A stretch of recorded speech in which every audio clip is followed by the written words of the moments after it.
beneficial workshop from what I've heard about it. So it's all yours. Thank you. Well, I really appreciate Jane doing such a great job. And these facilities are really nice. I appreciate Humana hosting this for us. The talk today is about the essential interpersonal leadership skills. And it's basically things that I've gleaned by reading a lot about some of the country's greatest leaders. Washington, Lincoln, Grant, Alexander Hamilton.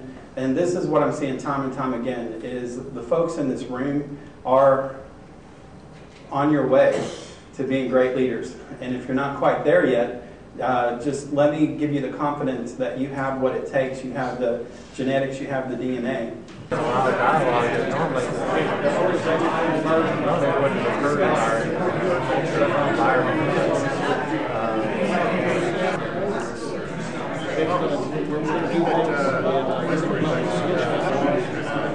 I haven't watched Office Space in a while. That's one of the best movies I've seen.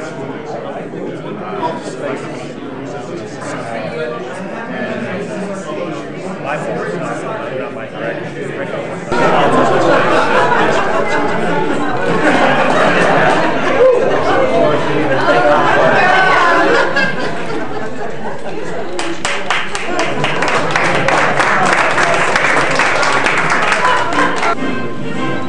Hello. I just ran into a very nervous fellow in the bathroom that seemed to be in a great deal of distress. And he summons me from the Elysian fields by telling me there was a great cause at hand, a great revolution to be fought. And he told me that the leaders of this revolution were just over here in this room. So he came and asked me to help with your team huddle. Is this correct? Okay. And so that I will do, because I've never wanted to turn my back on a revolution. So can someone explain to me, you sir, what did Mr. Luttrell ask you to do? The story, the job before us was to recount a tale from our own experiences in which we had a great experience with a leader.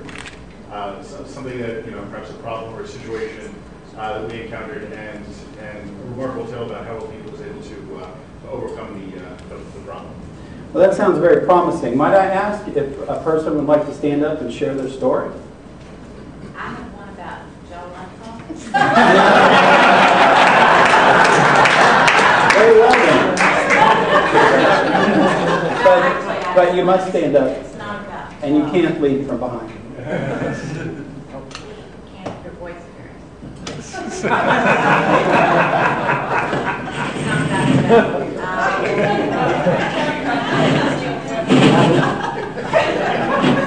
know it keeps. Basically, this is Charlie's got one as well, but when my son was playing softball, only not work related, he had the most extraordinary leader as a coach that I've ever encountered in all the years that I've been through soccer, basketball, football, you name it, with my sons.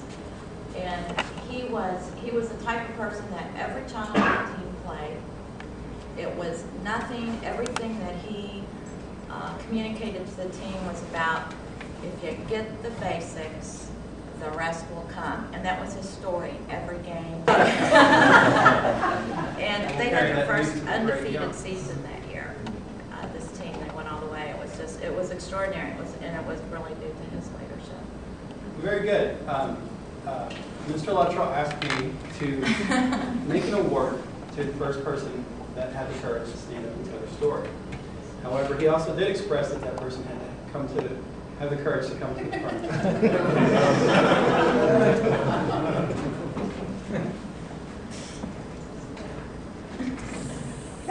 So I would like to present to you an original parchment copy of the Declaration of Independence. Now, you'll notice my name is not on there because I just made sure that the document was worth the parchment it was written on.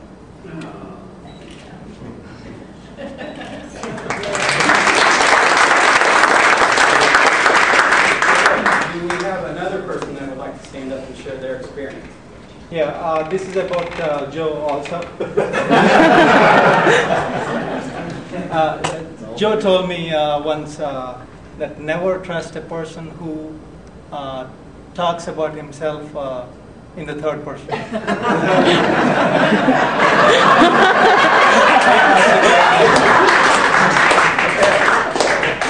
Fabulous prize. Not for you. So, is there a chart? Yeah, the story.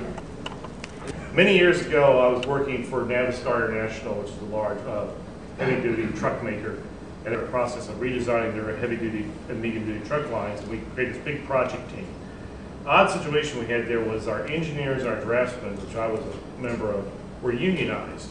So it was a very bureaucratic organization. They appointed a younger manager who was very much different than the rest of corporate management. He challenged the status quo. And traditional method was only the executive management and the top managers knew what the project was for. He said, I want everybody, all 100 some odd engineers and draftsmen, to sit through the exact same presentation that we gave to the board of directors and the executive committee of why we're doing that project. It was a 1 or 2 day presentation. He also said everybody in the department, including entry-level draftsmen, were to travel to the plant on company airplane at least once during the project so they could actually see how the product was being put together. And about 2 weeks before I left the company came back in and said, no, we don't want John to do the project anymore. We're going to have John Q. Milquetoast, the corporate toady, take over the project. And we were in complete shock at this time, and everybody in the union, we signed a petition. You know, you like signing petitions. So we signed a petition saying, you have wronged us, sir. And I was shocked to hear, right before I left, the company went back on the decision and put him back in charge. And I think the key was he had sold the methodology and the mindset so much to his people. He felt the core people belief underneath him. In his time of need, we came to his need. Very well done. What was this fellow's name? John Barker. John Barker. So, I have a token of my esteem, but you must come to the front. This is the quill that I used to sign the United States Constitution. Oh, cool. All right. I cannot tell a lie. I really didn't sign the Constitution. Okay, let's do one more, 2 minutes short, and then you guys can take it. About Joe Luttrell again. I must meet this man. Actually, Joe, I consider him as a mentor for me personally. He gave me a lot of opportunities with the chapter volunteering work, and he was able to help me build my experience, my everything. Like he gave me multiple opportunities to grow and gain knowledge and experience. So he had no problem as a sharing the work. Sorry. Yes. Yeah, he doesn't have any. Yeah. In my book, like he's a level 5. Did he support you at times when maybe other people were disagreeing with what you wanted to do? Yes. So, in that, you could say he never once threw you under the carriage. So far, no. Okay. Well, I just have one question. And I see that we are in what looks to be like Northern Virginia. And I am just curious, where are we at the present moment? Are the states still united? Yeah, Are they, Kentucky, what is this Kentucky? right next to West Virginia. So there's more than 13 states. Oh, yes. How many? 52. Oh my gosh. Well, that is just such South Carolina. I will carry that news back from all the patriots that sacrificed their lives on